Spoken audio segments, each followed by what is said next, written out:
Good morning, good afternoon, good evening, everyone, and welcome to the human side of innovation. My name is Michelle Eisenberg, and I am a program assistant at the NASDAQ Entrepreneurial Center. And for those of you who may not know, the NASDAQ Center is a nonprofit that's building a better path for entrepreneurs worldwide by improving inclusion, access, and knowledge in entrepreneurship. So as you're going to see in the chat in a moment, the NASDAQ Center provides programs, resources, and exceptional mentorship to entrepreneurs across all races, industries, and geographies. So definitely check out those links and resources in the chat. And just a couple of housekeeping items before we get started. First, let us know where you're dialing in from in the chat.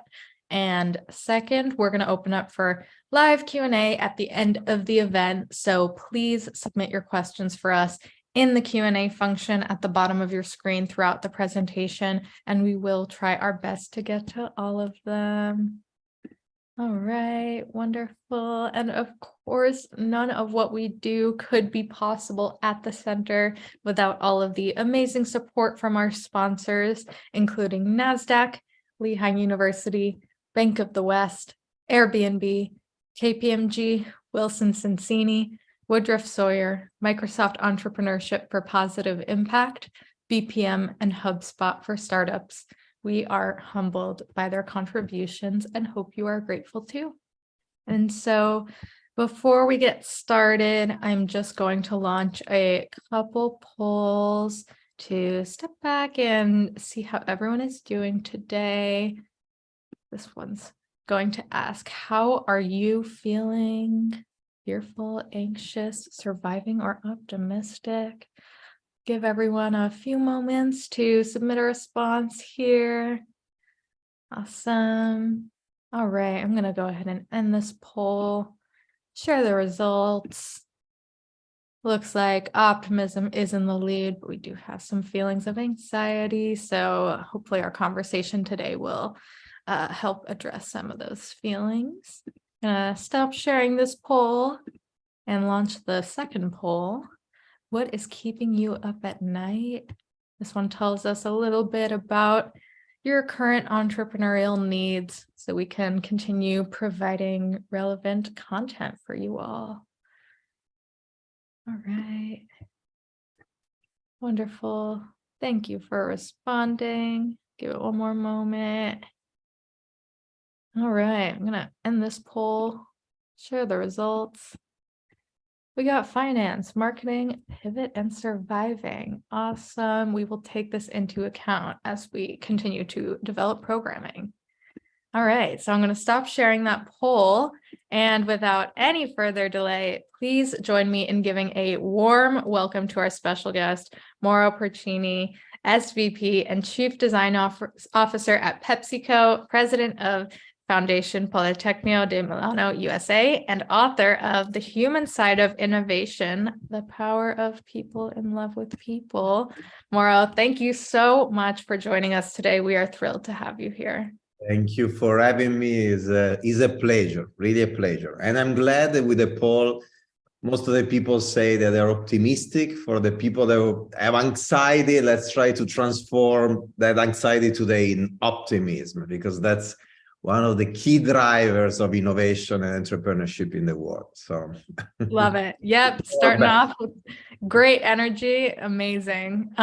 So just to kind of help everyone get to know you a little bit on more of a personal level, we're just going to do a really super fast this or that, no explanations, just rapid fire first instinct responses. Okay. And then we'll jump into the main discussion. Let's do it. All right. Send the email or sleep on it. Unfortunately, I send the email. I should sleep on it. Intuition or reason? Intuition. Bike or drive? Drive. Confront or maneuver around? Confront. Early mornings or late nights? Early mornings. Now, it's phase of my life. Back then, it was late nights. I feel that. I feel that. Try new things or expand current interests? Totally try new things. Online or in person? In person, totally. Win slowly or lose quickly and move on? I think we need both. Can I say both? We need both. Sure. I can Music or explain podcast? later why, but Yeah, no, totally. Music or podcast? music. Intellectual or idealist? Idealist. Awesome. Okay, amazing. So everyone gets to know you a little bit. Okay, let's jump right into kind of discussing the insights from your book. So one of the things you kind of discuss in your book is how innovation needs to come from a place of love for others. So what does this mean to you, and what are the consequences of designing selfishly? Look, innovation is by definition, from the beginning of time, an act of love. And what I mean is, if you think about the first act of innovation, when thousands of years ago, the first prehistoric man or woman decided to take two stones, scratch them with each other, and modify the shape of the stone, essentially modify what was available to them in nature to build a tool, that was the very first act of innovation. And why did they created this tool? They created this tool because they needed to hunt in a more effective way, because they needed to prepare their food. Later on, because they needed to decorate their bodies, because they needed to eventually decorate their caves, or later on to celebrate their gods. So essentially, they were doing things, they were creating these tools because they have specific needs. Thousands of years later, Maslow decodified those needs into this pyramid. From the bottom, survival, essentially. Somebody, was talking about survival in the pole. Survival has been with us from the beginning of time. Totally. Survival, physiological needs, safety, all the way to self-expression. And then to the top of the pyramid, something that transcends yourself, is bigger than you, is a purpose, is, celebrating your gods and doing something in life that, again, goes above and beyond your personal interest. All these needs decodified by Maslow, essentially, they are our journey towards happiness. We do all of this because we want to be happy. And this is one of the primary instincts, what drives us in everything we do every day. So when you create a product, back then, all the way to today, when you create something and you do it following the needs that you have, think about back then, your needs, the people close to you, what today we will call a family, your friends, people in your close community. You are doing it out of love for yourself, out of love for them. And you really care about creating the best possible tool. You really care about them. And you wanted to create something that was functional, was desirable, that was really helping them.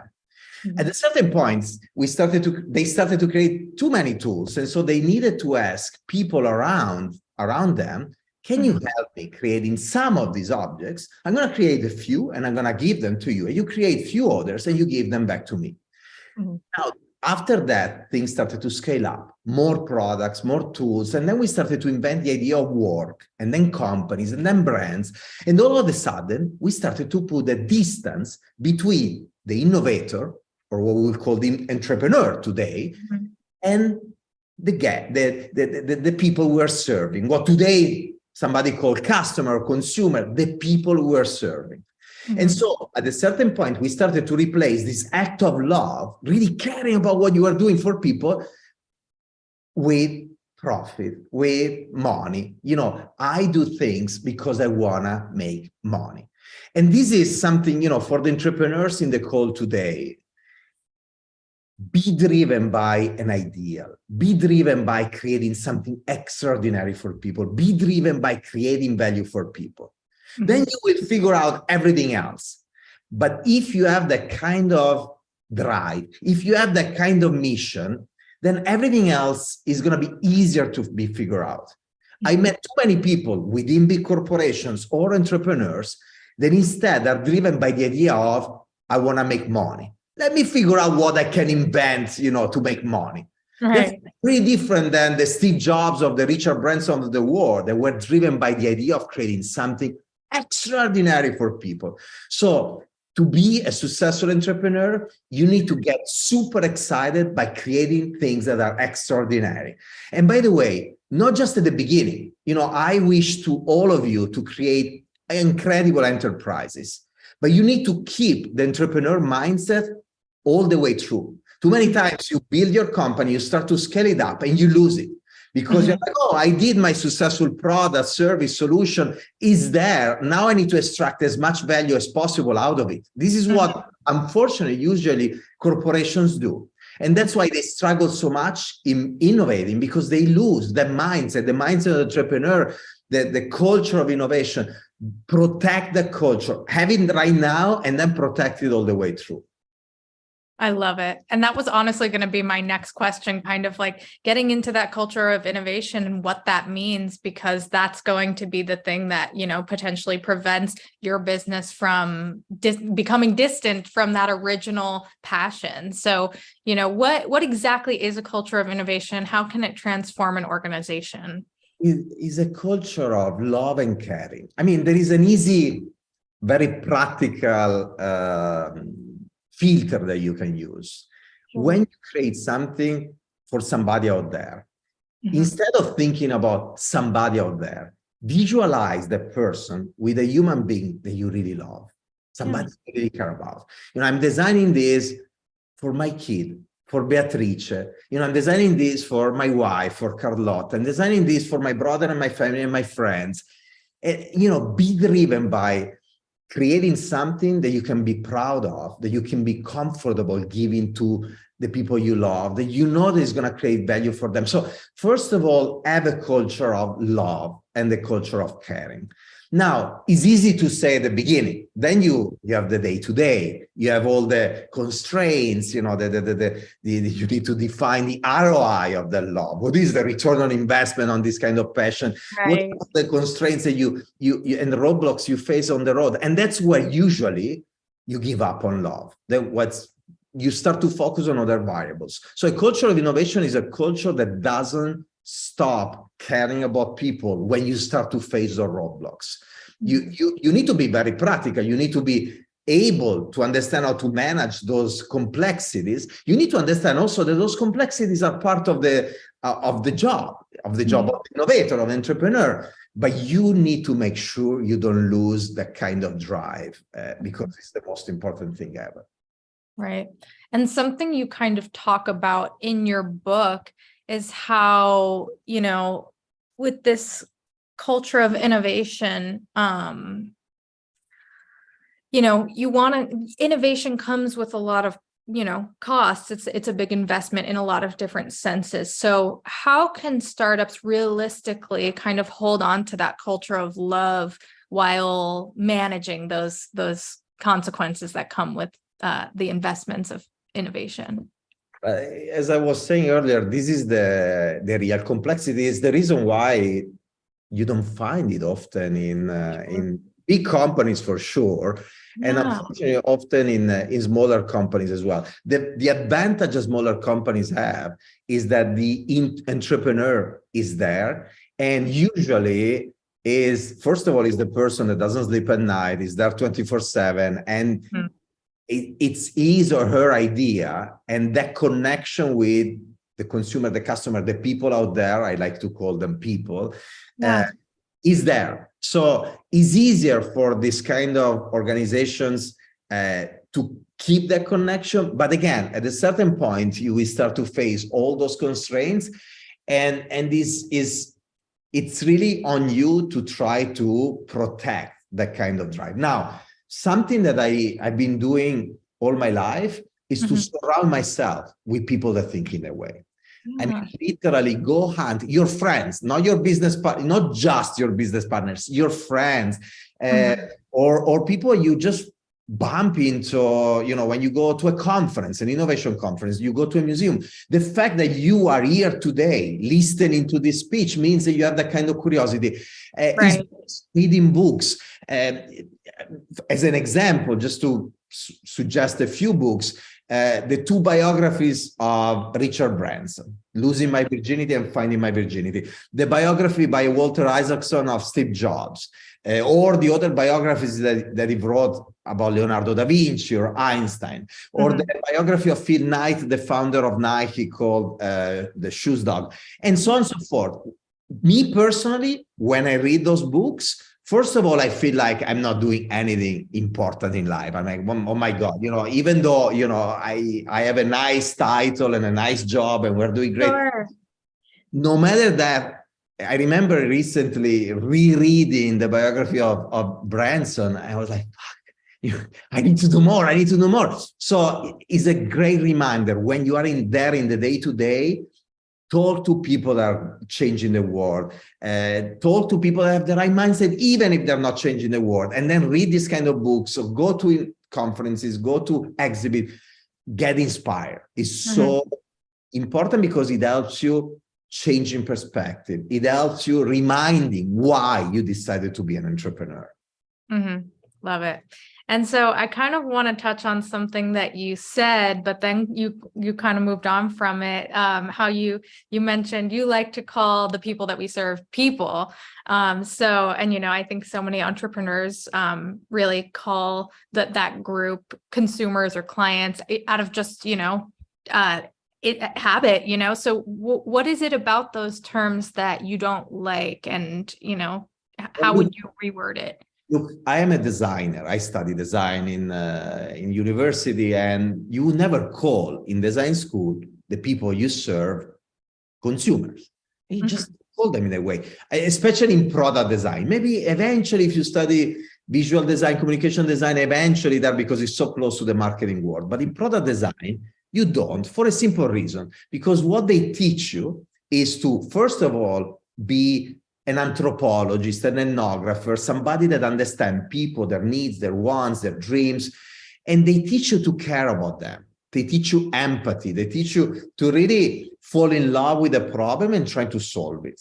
Then they teach you how to make it happen. So all the world of technology and manufacturing and the feasibility of that idea. And then they teach you how to commercialize that idea, all the world of business and blah, blah, blah. But again, everything starts with this idea of serving people and creating something extraordinary for them. So that's why, for me, calling these people is not an anomaly. It's pretty normal. Then I entered the business world many years ago, and I realized that they were not called in the way. At the beginning, I was thinking, well, whatever, let's call them consumer. Everybody calls them consumers. Then I realized that actually their world was hiding a mindset that was pretty wrong. The reason why we call these people consumers or customers is because there is such an amazing focus in these companies on selling them stuff. That's your primary goal, making money on these people. You analyze everything they need and want, not because you sincerely want to help them and create value for them. No, you need those data because you want to sell as much as possible to them. And so now this eventually was okay for many, many years. It's been working for many years in many companies. But today, in this new landscape where there is essentially no barriers to entry anymore, made of scale of production, distribution, communication, and where entrepreneurs like all of you listening to us today can go and compete with PepsiCo, with HP, with Apple, with the big companies, in this kind of world, the big companies, as well as you entrepreneurs, we are all left with just one option: creating something extraordinary for people, because you, big company, cannot protect your mediocrity anymore through your scale or eventually through your patent. It's not sustainable in time. It's not going to work. And so you need that kind of mindset. And that's why looking at people as people is very important. Now, words are very powerful. A company that I mentioned in the book that has been using words in a very impactful and meaningful way in this specific context is Target. Target doesn't call the consumers. They call them guests. What a beautiful word. Come into our store. You are a guest and we want to cuddle you. We want to take care of you. It's no coincidence that Target, if you know the story of Target, used to be a discount store. At a certain point, many years ago, Bob Urich, the incredible CEO of Target that changed the trajectory of the company many years ago, decided to transform Target in a design-driven kind of company. And they did miracles, and they became, number 2, one of the biggest retailers in the United States, wrote a market share from Walmart, and did amazing things in the country. Also, by the way, elevating the design culture of an entire nation. Yeah. But again, the power of words. Virgin, I mentioned Richard Branson earlier. The way they talk about the business, they don't have an HR department. I don't remember how they call it anymore, but it's something like the people department or something like that. But they using words in a unique way that make people pause and be like, wait a second, why guest? Why people function? Why that word? It immediately push people to, again, pause and reflect and somehow metabolize, understand better the kind of strategy you're trying to build. So you entrepreneur listening to us, what are those keywords that are unexpected that you can use to either shape the culture of your organization or to shape the kind of a relation you want to build with your consumer customers, human beings out there? That's powerful. And this is communication design, essentially, and storytelling. I love that so much, because I think, it's going to encourage entrepreneurs to kind of go back to the way they kind of communicate their values, their mission, their purpose, all of those kinds of things, their offerings, anything really, any kind of communication, and really think deeply about the way that words resonate with people. And at the same time, have this new priority of kind of like, okay, it's not just about figuring out how I can sell to them. It's not about this kind of like manipulation. It's about, actually giving them higher value in life. So these are just such great things to think about. Actually, I love it. Let me give you another example that comes from the book that I think is very practical. Makes it above and beyond the world of words, is bigger than that. So every time we communicate as human beings, there are different kind of elements that define that communication. If you study semantic or the word, the word of language, you know what I'm talking about. But essentially, there is a sender. In this case, me talking with you is I am the sender, Mauro. There is the message, is what I'm telling you. There is a receiver, is all the people listening to us today. Then there is a code. The code is the English language, but is also the accent, my Italian accent, is also how I'm using my hands, is also the jacket I'm wearing, is also the kind of scenario I decided to have today, my office in my house. All of this is the visual code and the language code. Then there is media. In this case is the Zoom connection we're using, is the monitor, the filter, this communication. And then there is a context, is the room where you're listening, to this conversation today. And there are noises. Eventually, it could be a car that passed by. So this is what defines communication. This kind of model applies to everything, including your brand. By the way, I'm going to talk now about the brand of your product, but even your personal brand. So keep that in mind. But let's talk about Pepsi as an example. Pepsi is the sender. The message is what Pepsi stands for. Live for now, thirsty for more, enjoy the moment. The receiver is all the target audience that we have. Now, the code and the media start to be interesting. The media is, yes, historically, television, digital channels, but more and more and more, the media today in this world we live in is every single touch point of the brand. Is the product, is the packaging, is what happened in a stadium, in a concert, on the street, in a restaurant. Why is media? Because if you do something interesting, people will take a picture, will take a video, and we share it with the rest of the world. So that kind of thing is still potential content or communication. The code is the visual language, industrial design, graphic design, digital design, and is the tonality of the words that you use.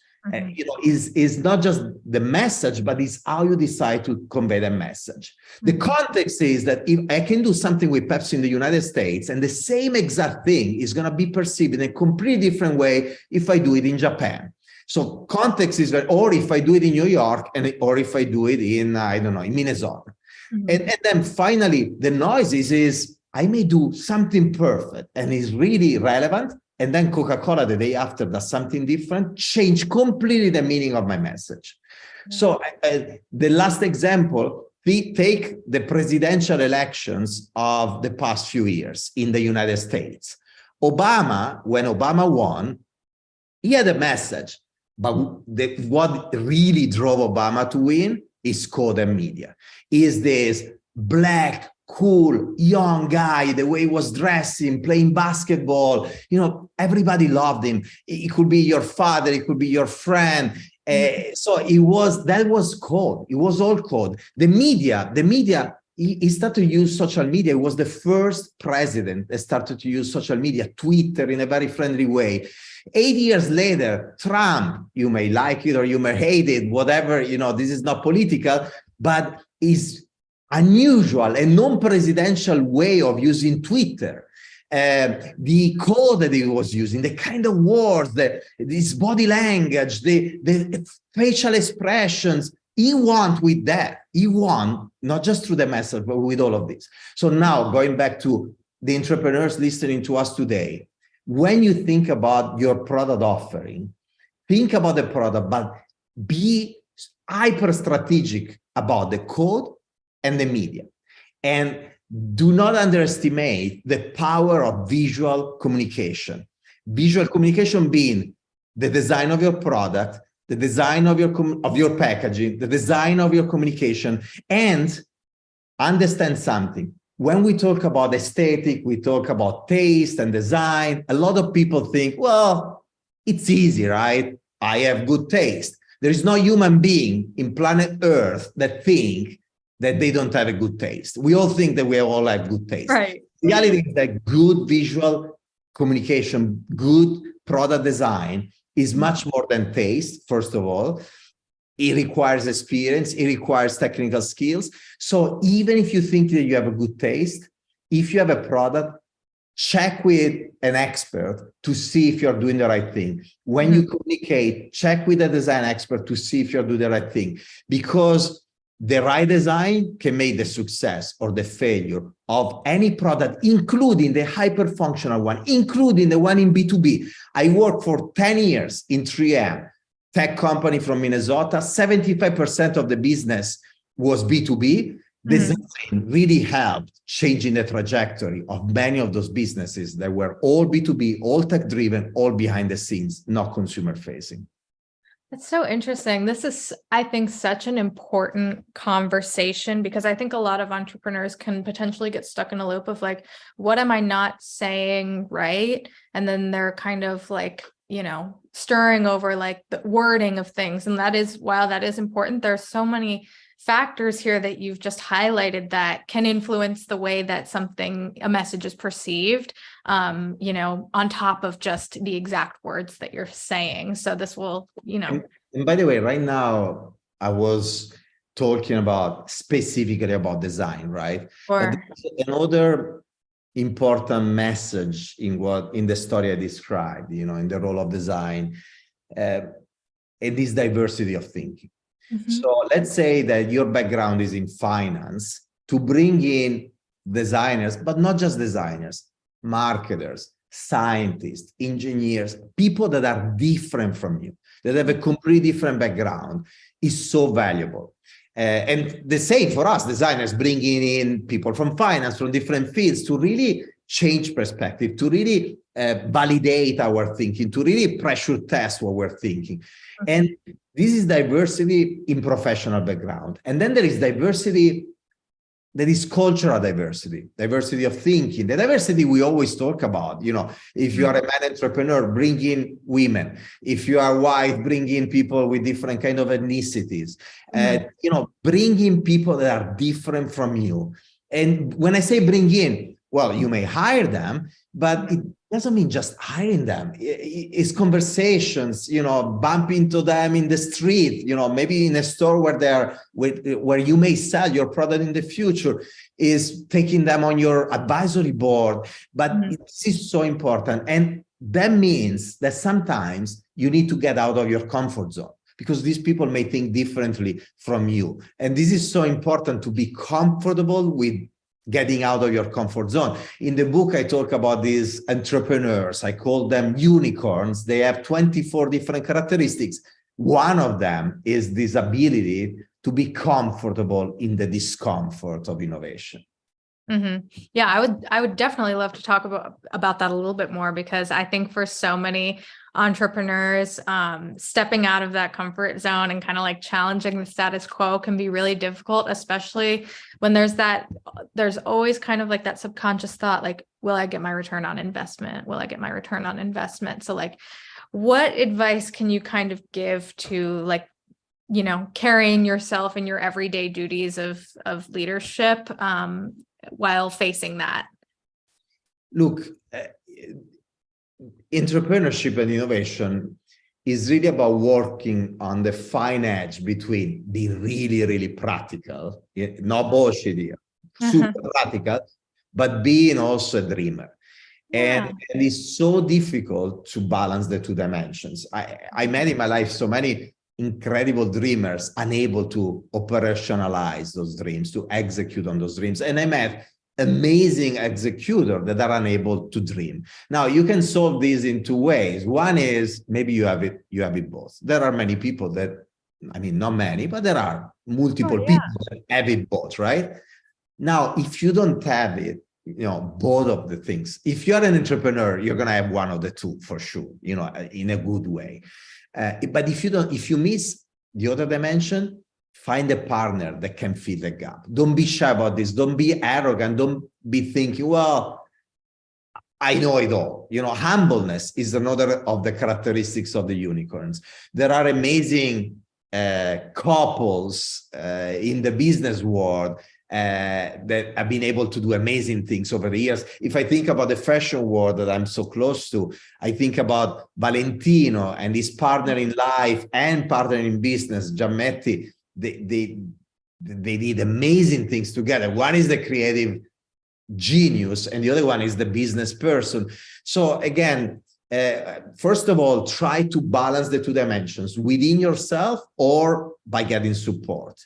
And then the second thing is what I said earlier, try to always get inspired by external people and factors and elements. And by the way, I didn't mention it earlier. I mentioned books, but travels, trips, going away and changing perspective. I just came back from 3 weeks in Asia. I was in India, Thailand, Hong Kong, Vietnam, and Indonesia. And even though I've been in the past multiple times, every time I go to another country, especially the ones that really have a different culture, I come back with so many ideas, so much energy, so much new awareness about the fact that there are so many opportunities just driven by a change of perspective, a fresh view on things.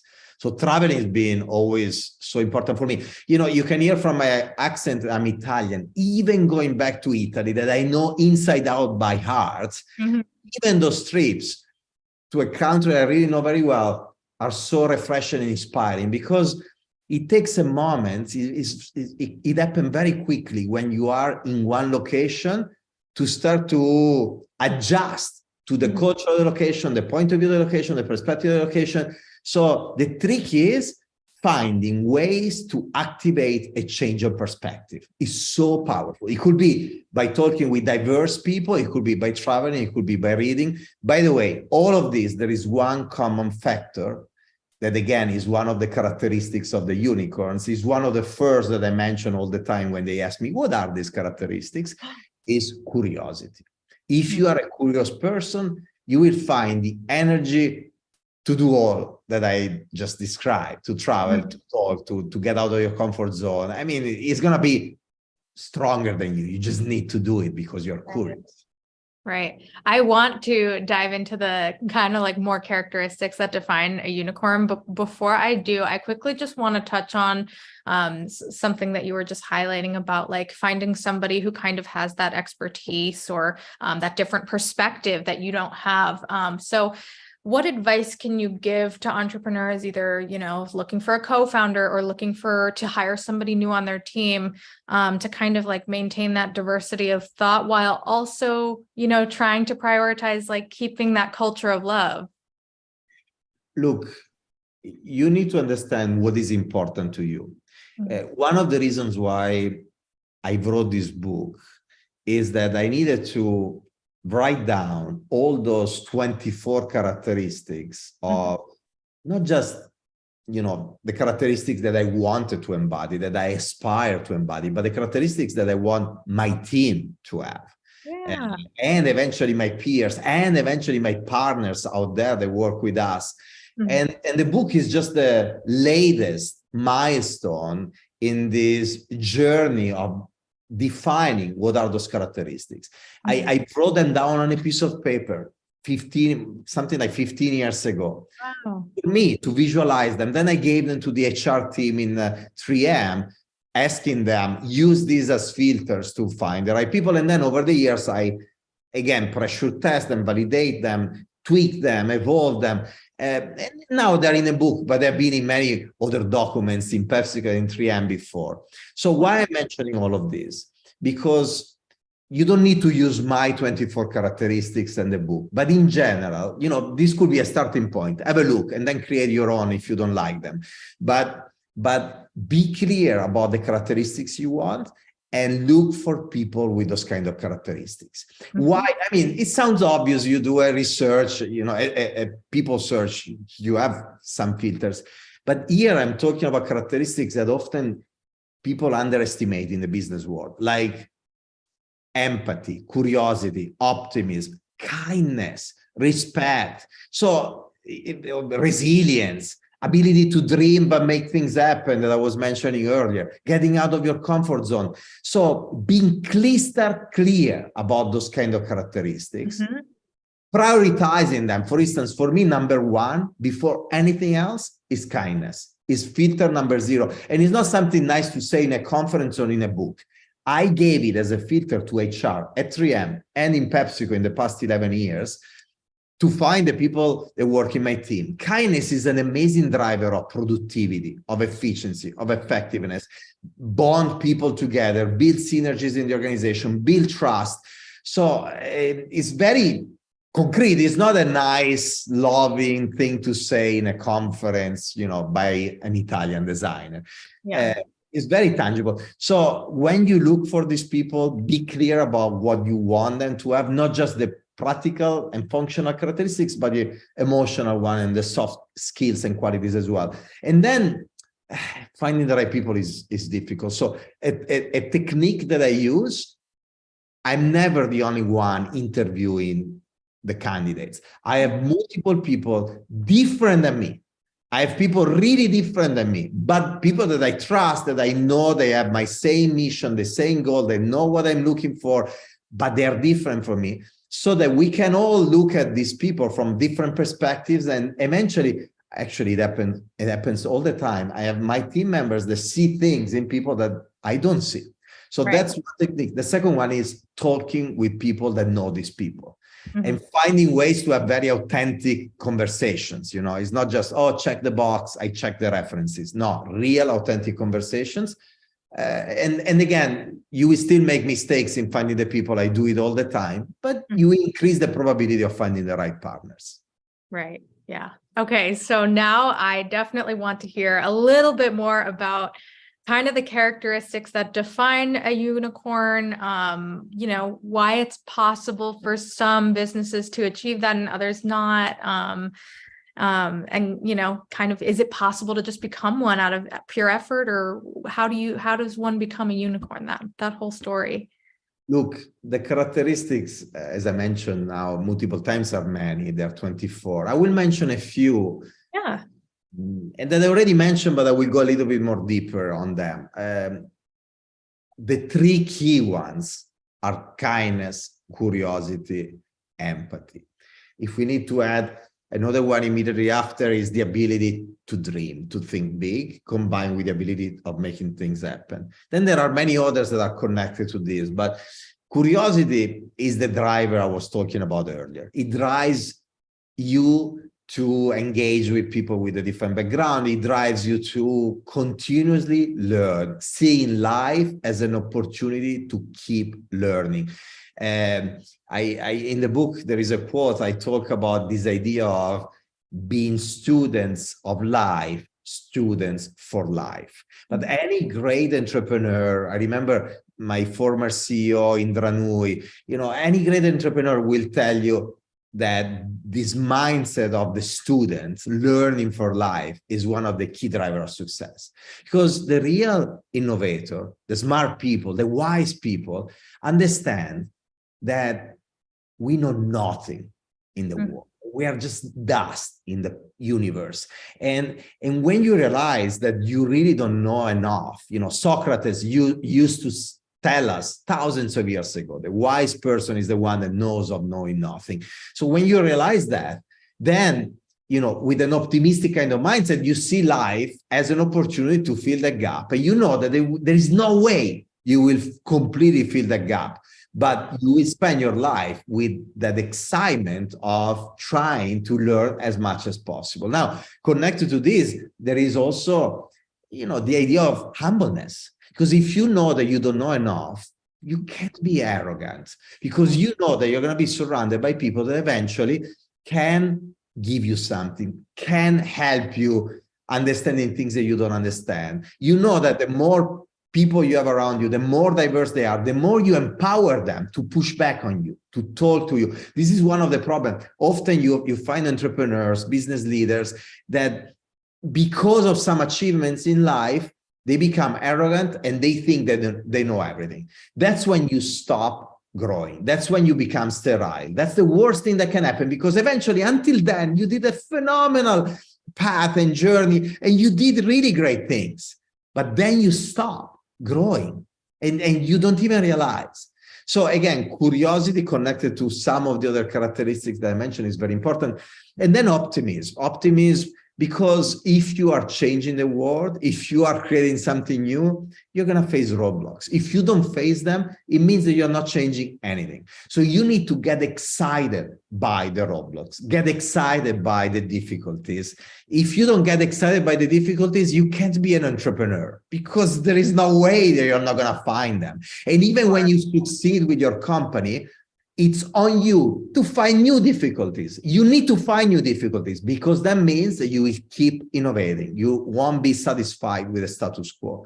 And finally, kindness, I mentioned it earlier, but it's really about this idea of bonding the teams, creating efficiency and productivity in the way they work with each other, in the way they trust each other, in the way they don't do redundant work because they don't believe in each other. So these are some of them. Now, the question that you asked me is, are you born a unicorn? Are you born with these kind of characteristics so you can learn them? The answer, that is not just my answer, it comes from the world of psychology and human science, is that yes and no. So the answer is both, meaning that we're all born with all these skills. Some of us have some skills that are more developed than others from a genetic standpoint. Now, in the book, I make an analogy. I talk about sport. It's pretty obvious that probably Tom Brady, Serena Williams, Usain Bolt, or Maradona, when they were born, they were really good in soccer, in tennis, in football, in whatever sport they were doing. That's genetic. But then there is always a training and education component. If those superstars didn't train, they wouldn't have become what they became. And there are actually many people that eventually didn't have the talent that they have. They still play in Premier League, in NFL, and because they had okay skills, but they invested on those skills with training, practice, and education to grow them. In the book, I talk about 3 values that you have when you invest in your skills, that you create for yourself when you invest in your skills. The first one is you build awareness. You may not be aware of being a good soccer player, or you may not be aware that kindness is an amazing driver of growth and efficiency in your company. You may not be aware that actually you need to keep that optimistic view on the world to be an entrepreneur. So first is awareness about the value of certain characteristics. The second one is through practice, you then grow them and you become really good at those things. The third dimension is even when you get there, you need to keep practicing or you're going to lose part of it.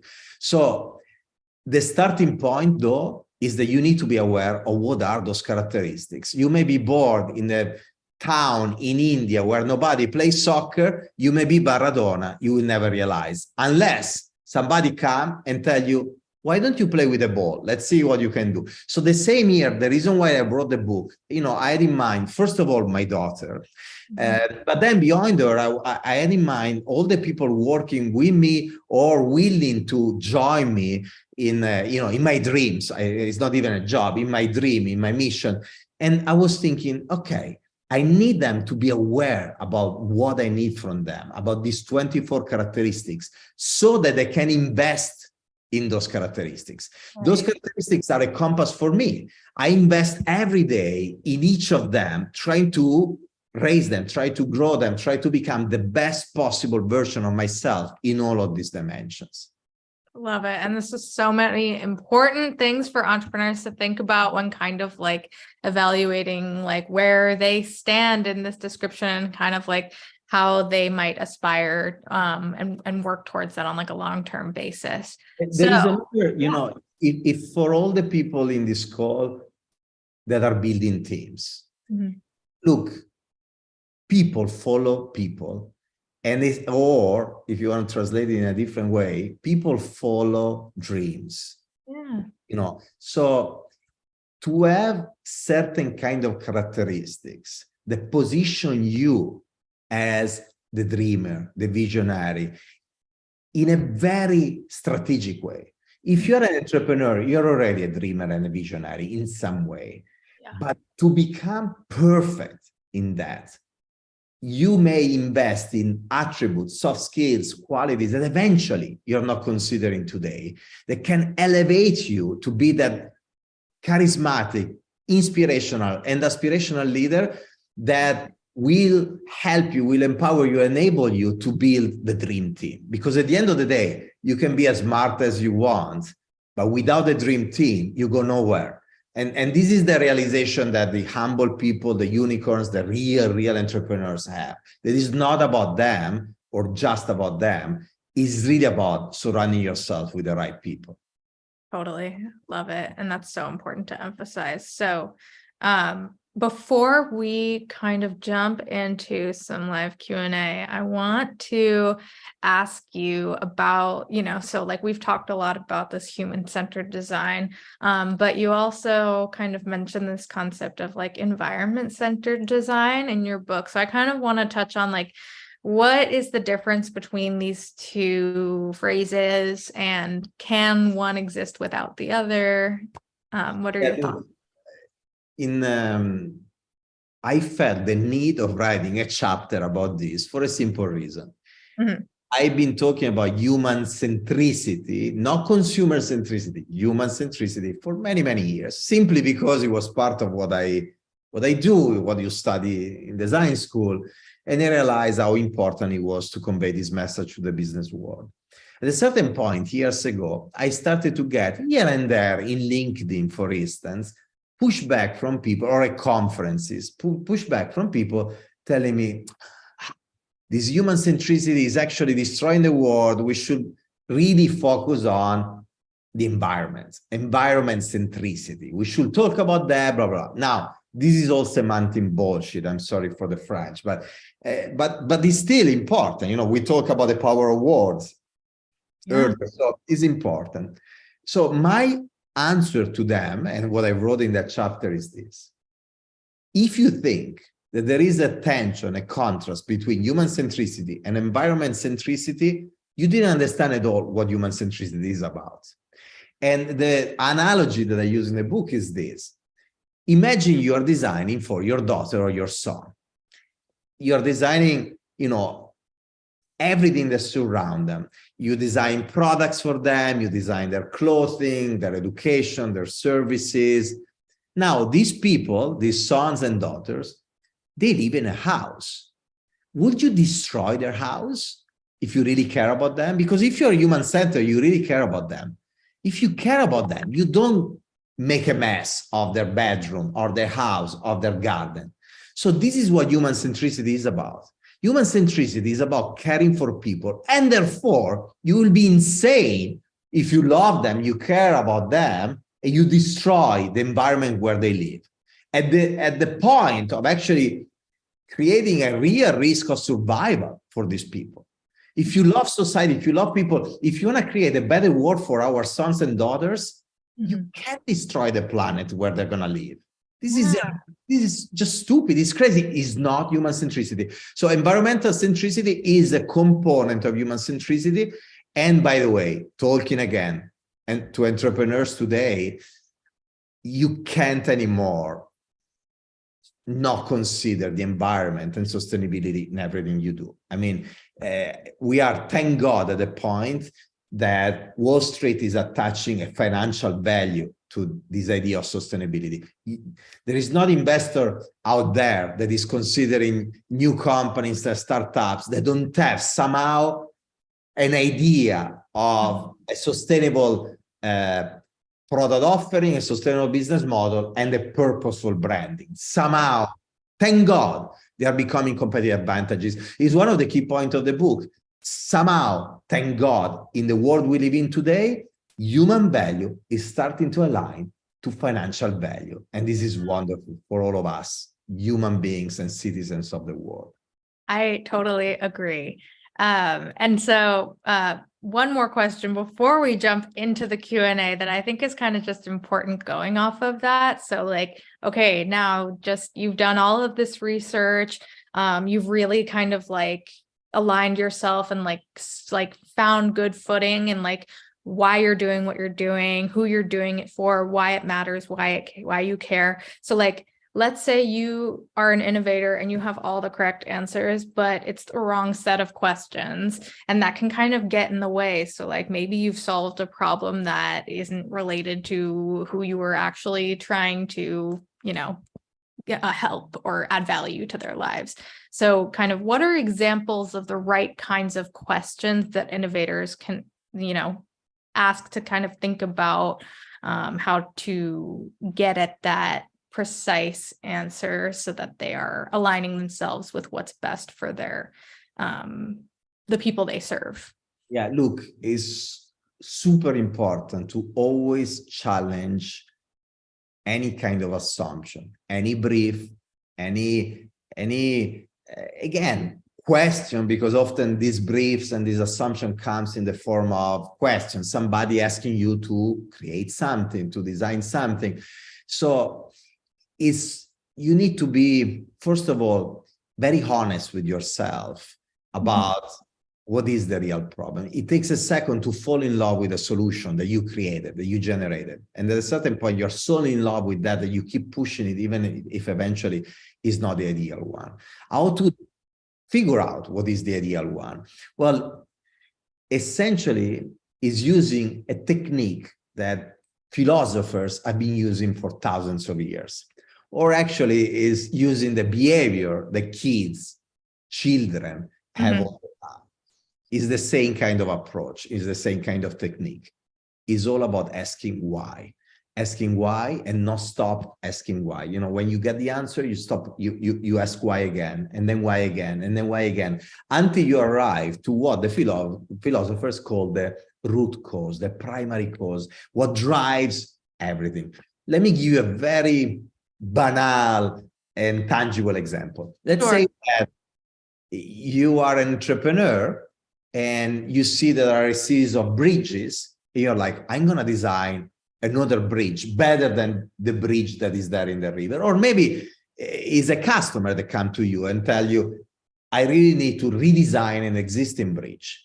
So you assume that you need to design the bridge. And so the most of the people out there will design a very functional bridge, a very beautiful bridge, but they will still design a bridge. The real innovator, the real entrepreneur will ask himself or herself or the customer, why do I need to design a bridge? And the customer will tell you, well, isn't it obvious? You need to move from one side of the river to the other. And then you will ask, okay, why do I need to move from one side of the river to the other? And they will tell you, well, because on this side of the river, there is not a school or there is not an hospital that you find in the other side of the river. Well, at that point, the real innovator will realize that probably the solution to the problem is not to design another bridge, but is to create a school or an hospital on this side of the river. That's real innovation. That's really what is solving the real problem of these people. The problem is not to take a car and go there. And anyway, it's going to take 30 minutes, 40 minutes to get there. You want an hospital or a school in your side of the river. Now, let's take an example coming from my life. You know, many times I realized that the companies I was working for, PepsiCo, 3M, didn't need another bridge. You may realize that you go to the company, you tell them you don't need another bridge, and the company is like, you know what? I need the other bridge. So if you cannot give it to me, I'm going to fire you. I'm going to find another designer that design me the bridge. Or the same the customer could do, right? Sure. So to realize what you really need, it doesn't mean that you are going to be able to create that right away. But what did they do in the past 25 years in these companies? I gave them the bridge because I realized that if I didn't, I was going to lose my job. I was not going to have the possibility to build the hospital in the future because I was doing not just eventually I will keep my job, but I will lose my credibility, my support, resources. So I gave them the bridge. And then in my free time, I carve out time to start to make the case to build the school or to build the hospital. And that case may require months, years, but at the end, most of the times, we are able to make the case happen. The acquisition of SodaStream in PepsiCo, a sustainable company like SodaStream, a variety of different projects we did with wearable technologies, or really trying to change the business model of the company, pushing sustainability, health and wellness, personalization, all these things, they were the hospital while we're also doing the bridge. And by the way, you still need a bridge. You still want to meet your friends on the other side of the river. There's neither the hospital and the school in this world, right? You need both, and you need that kind of mindset to drive both. Yeah, I love that example. It's such a great way to think about it because you'd immediately go like, oh yeah, I need another bridge. But like that's not really what innovation is about, no matter how amazing the bridge is. So it's such a great example. I want to just quickly touch on this live question that we got from an audience member, which kind of just touches on, how do you think diverse founders might approach this entrepreneurial mindset given the social and systemic barriers that exist? Look, this will require probably 40 minutes of conversation. And I wish, I think Sophia is your name. Yeah, I wish you were live and we could talk, but I'm going to give you an answer that is very personal. First of all, I write about this in the book as well. I will never understand, because I'm white, male, I will never understand the struggles and the complexity of being a diverse human being, even before entrepreneur, in certain societies, as we are today. So let's start from that. So what I'm going to share with you is starting from a base of great humbleness, right? I'm not in that kind of situation. But I come from a very difficult financial situation with my family. It was a poor family in a very difficult neighborhood of a small town outside of Milan. Think about, a difficult neighborhood with I grew up in a house project, sleeping in the same room with my parents. Then so that's the first difficulty. I needed to get out of that. I didn't have the money to get out of that. I didn't have any kind of connection. The second thing, I studied design. And then I found myself in the business world. And what I was pushing was business innovation, was changing business models. But I was coming in as the designer, the creative guy. Then the third thing that was happening, you know, my diversity, not being really diverse, but it is a form of diversity. I was Italian. Italian are considered creative, but also kind of messy and not, you know, very bottom up and everything. I don't speak the language very well, and or at least, you know, now a little bit better than 20 years ago, 25 years ago. So here, imagine the crazy Italian guy goes to the American corporation and tell them how to do business. Imagine how much rejection I got. You know, being a designer from the business world, rejecting you. Being Italian, not understanding the culture, rejecting you. You know, and before that, how to get out of, you know, the difficult financial situation, my family, my environment, you know. So what did I do in all of that? I tried to understand what, first of all, I tried to build my personal branding, because this is literally personal branding. At the beginning, I did it in a very intuitive way. Then I became more and more and more strategic. I tried to understand, first of all, what were the gaps of the culture I was entering in. So what were the gap of the marketing world, the business world? And then what were the gap of the American society? What were the gap of the corporate world? So first, to understand the gap, though, you need to start from a base of deep respect and honesty and appreciation, and really understanding those diverse culture. What do they do, and what do they do very, very well, and what are the gaps? But this is important, because often when you are in a minority, the risk is to start from a conflict kind of behavior. You know, I'm gonna beat you, I'm gonna, you know, take my revenge for what you did to me and everything. This is true. Designers hate often the business world, because like, oh, you don't understand us, or, you know, you're Italian and what the fuck, why you don't understand my culture and everything. This is true for every kind of culture. So first, respect, understanding the other culture, understanding their strengths, celebrating them, and then understanding the gap. Now you go back to your own culture, understanding your strengths as a culture, and then as a profession, you know, whatever it is, and your gap too. You need to be honest about your gap too. So at that point, work on the connection between your strengths and the gap of society, and what you can do to change the game there. And again, I can just share my personal experience, because I'm not, you know, part of the real diverse kind of community. The question is coming from, I guess, but as a designer, I try to understand how to tell the business world how to do business in a different way. So, for instance, you know, writing a book on human centricity, this idea of business, stop calling them consumers, call them human beings, for all these business reasons. But that's coming from my diversity of thinking. That's coming from my design world. So what can you bring to the table in this world, in this society that is uniquely yours, both as a minority, but also as a human being, as an individual, with your profession, with everything you carry with you, and then build a brand out of it, create stories out of it, tell this story, and focus on helping others, help the majorities, help the community, help them say, if I bring with these characteristics, I can help you. Because, by the way, what often the masses don't understand, what they didn't understand for too many years, is that by not embracing diversity, they're just weaker. They're just weaker. It's so stupid not to do it.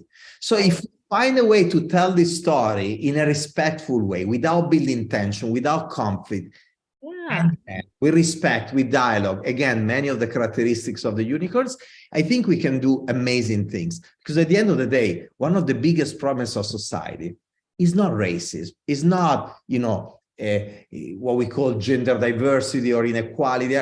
Is not that. Those are the output of something that is much more important and we should really discuss. And I think there are two problems that generate everything else. One is evilness, I mean, bad intention, being a bad person.